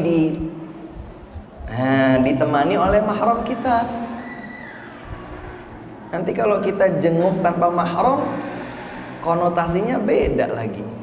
Ya, silahkan menjenguk, tetapi agar terhindar dari fitnah dan lebih terjaga kehormatan kita, maka jenguklah dengan cara membawa mahram kita dan mahram kita yang menjumpai wanita tersebut. Wallahu a'lam. Silahkan. Boleh Pak, silahkan Pak. Silahkan, mohon diberikan. Barakallahu fiik. Assalamualaikum warahmatullahi wabarakatuh. Waalaikumsalam warahmatullahi wabarakatuh. Masya Allah. Iya. Mungkin ada pertanyaan, tapi mohon maaf kalau pertanyaan ini tidak sesuai dengan tema. Iya, silahkan Pak. Ya, terima kasih. Sudah dimaklumi dan sudah ketahui bersama, umat Muslim itu percaya dan sangat percaya bahwa Allah itu sangat adil, sangat bijaksana, sangat kasih sayang, dan seterusnya segala-galanya. Iya. Kemudian apabila kita berbuat baik sebagai muslim, insya Allah diberikan hak akhlak, insya Allah. Kemudian bagaimana dengan non muslim jika berbuat baik, apakah mereka itu dapat pahala dan juga insya Allah mendapat hidayah atau bagaimana? Mungkin itu sudah selipkan sedikit, berdasarkan pengalaman kami 2003 di Tanah Suci di Madinah itu, terus terang aja pengalaman pribadi, saya mendapat deretan barisan ke-6 pada waktu berjamaah dari imam itu, Arodo apa namanya. Terus itu banyak sekali yang selip-selip orang itu pengen nempatin duduk di situ gitu yang tadi. Ustaz, bagaimana? Mohon jawaban. Terima kasih. Iya, Pak. Assalamualaikum warahmatullahi wabarakatuh. Waalaikumsalam warahmatullahi wabarakatuh. Masya Allah. Ya, terima kasih. Masya Allah pertanyaannya ya. Kalau ada seorang muslim berbuat baik, maka jelas akan diberikan balasan pahala oleh Allah Subhanahu wa taala. Dampak kebaikan dari amalnya itu bisa diberikan di dunia, plus juga bisa diberikan di akhirat. Bagaimana dengan seorang non muslim? Kalau ada seorang non muslim berbuat baik, maka berdoalah semoga Allah Subhanahu wa taala memberikan hidayah kepadanya. Kita ingat bahwa Nabi SAW pernah berharap, Allahumma a'izzal Islam bi ahadil umarain. Ya Allah, muliakanlah Islam dengan masuk Islamnya, dengan mendapatkan hidayah satu di antara dua Umar. Dan Umar yang dengan keislamannya Islam menjadi semakin jaya adalah Umar ibn Khattab radhiyallahu anhu. Kenapa? Karena Nabi SAW melihat adanya potensi-potensi kebaikan pada diri Umar. Doakan hidayah. Jadi kalau ada seorang non-muslim berbuat baik, doakan hidayah. Semoga Allah Subhanahu wa taala memberikan hidayah kepadanya. Kemudian tentang kisah perjalanan haji di Raudhah. Kadang-kadang ada yang, kalau orang Jawa bilang itu desel-desel Pak ya. Apa bahasa Jakartanya? Berdesak-desak itu bahasa Indonesia. Bagaimana itu? Ya memang semestinya tidak demikian. Tapi kita harus realistis. Karena semua yang ke Masjid Nabawi, menjadikan primadonanya Masjid Nabawi itu adalah Raudhah. Maka Raudhah itu dikejar oleh setiap orang. Dengan demikian kita yang juga harus pengertian. Jangan pengen lama di Raudhah nanti cerita, wah saya dari pagi sampai jam sekian di Raudhah terus. Padahal justru dia dengan berlama-lama di Raudhah artinya dia semakin memperbesar desakan-desakan orang yang ingin ngantri berada di tempat tersebut. Namun tidak semestinya demikian. Hendaknya dia bersabar. Kalau dia tidak memungkinkan untuk berada di Raudhah, semoga Allah memudahkan baginya di lain waktu insyaallah taala. Demikian wallahu taala.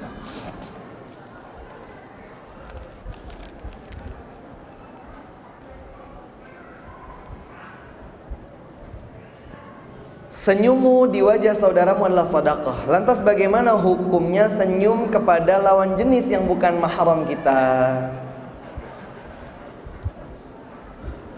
Niatnya bukan mau cari pahala kok. Dia niatnya mencari hati. Apalagi Assalamualaikum sambil mengerlingkan dan mengedipkan mata. Ya tidak boleh. Tidak demikian. Boleh nggak Ustadz kita menyampaikan salam kepada mahram? Boleh. Tapi kan tidak harus dengan menikmati wajahnya yang cantik, ya. Berlama-lama, mumpung kelihatan di sini, mumpung parkir sini terus. Kemudian diajak ngobrol, tukeran nomor, nanti berujung perceraian, na'udzubillah. Karena Bapak, penglihatan seseorang kepada sesuatu yang haram, yang tidak diperbolehkan, itu akan membuahkan dosa yang lain berikutnya. Karena pandangan itu adalah satu busur panah di antara busur-busur panah syaitan, iblis.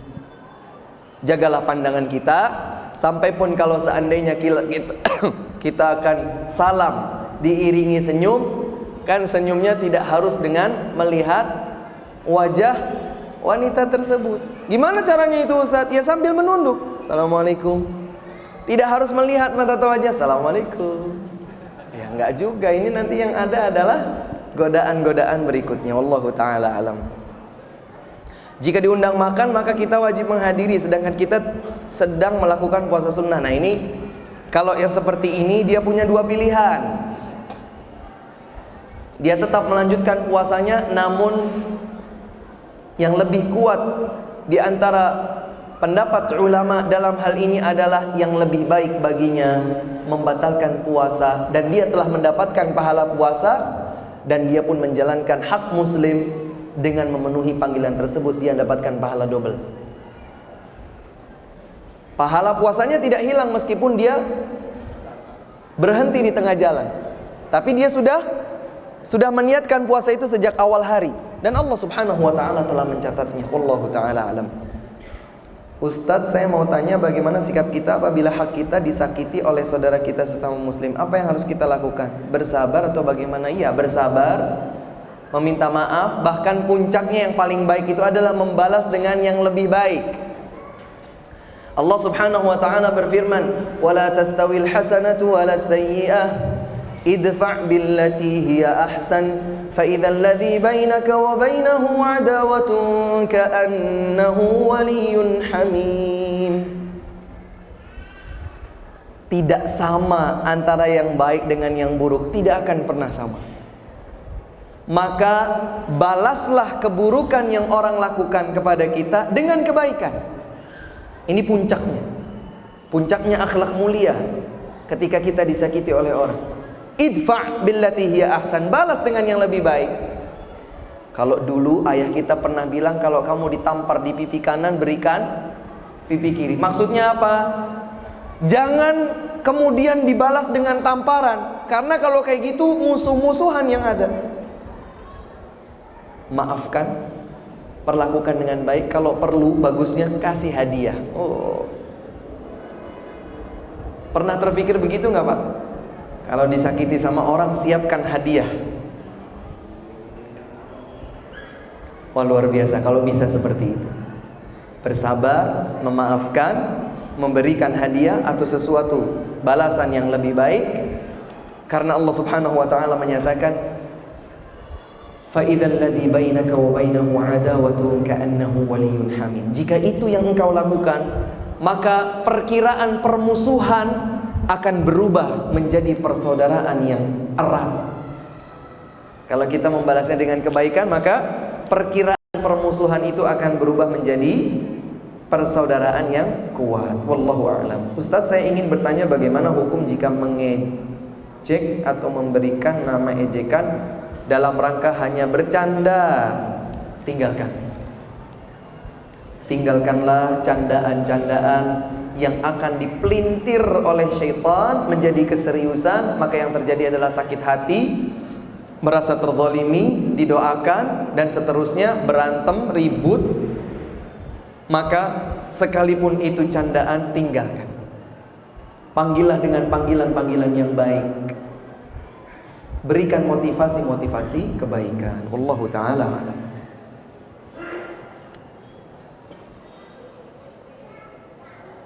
Bagaimana menghadiri undangan yang tidak ada di dalam syariat Islam? Ya, kita discuss. Kalau kita meyakini sesuatu sebagai sebuah kebenaran, dan kebenaran itu dapat kita pertanggungjawabkan validitasnya dengan ayat, dengan hadis. Barangkali yang mengundang mungkin belum tahu, ya kita discuss.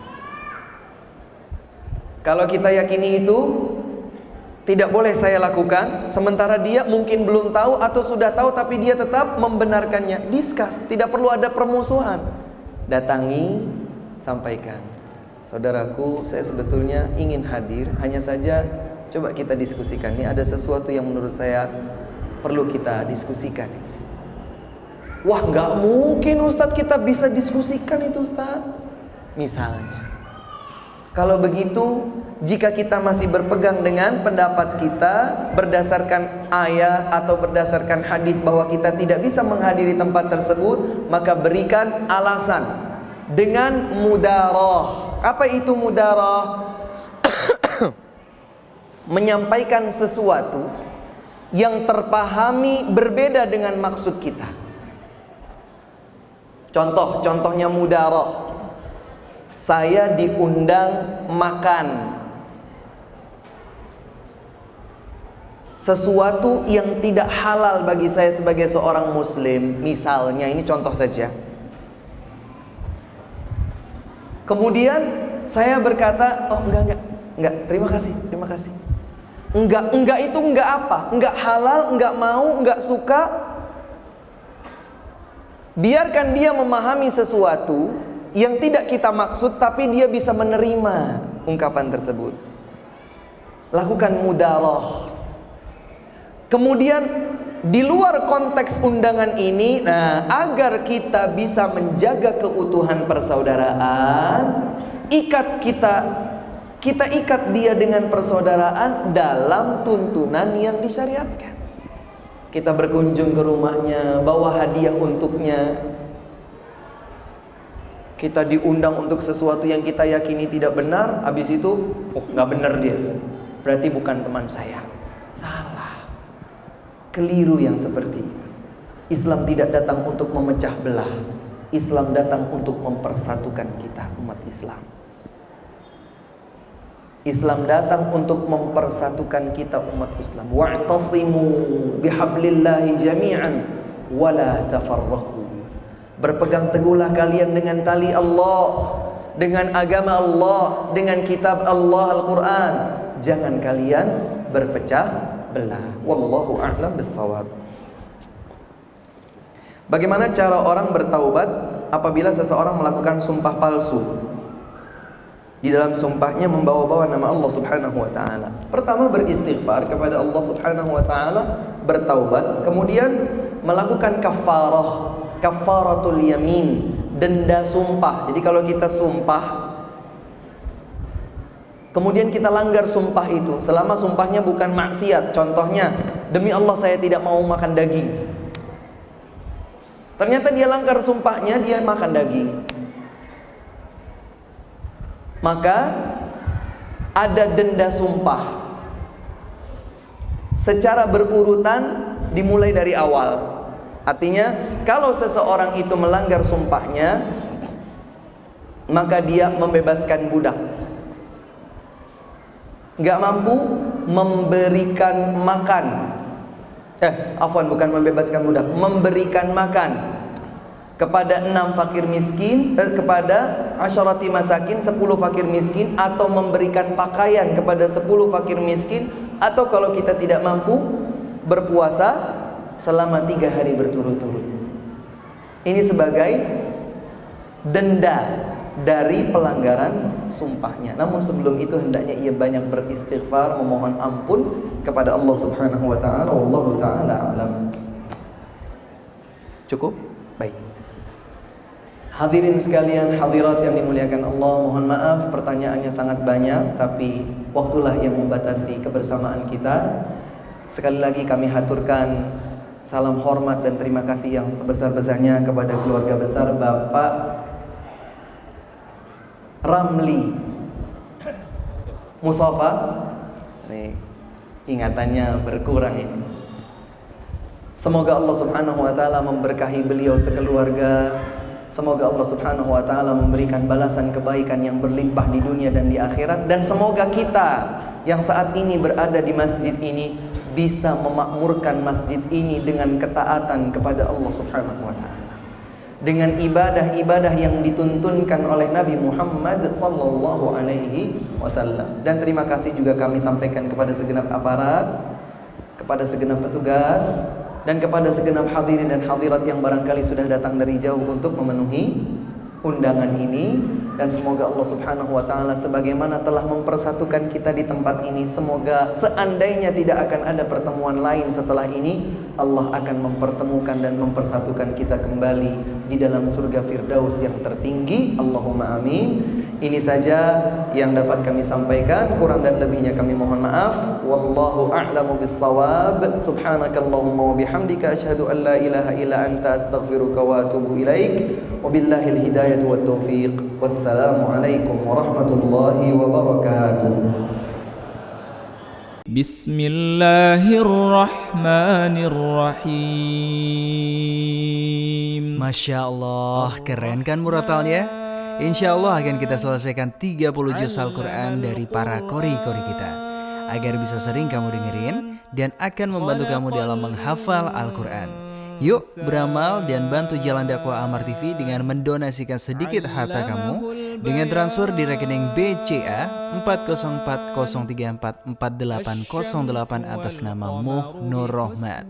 Informasi lebih lanjut silahkan telepon di 081 296 082830. Yuk bantu kita dalam menyebar kebaikan, insya Allah. والسماء رفعها ووضع الميزان.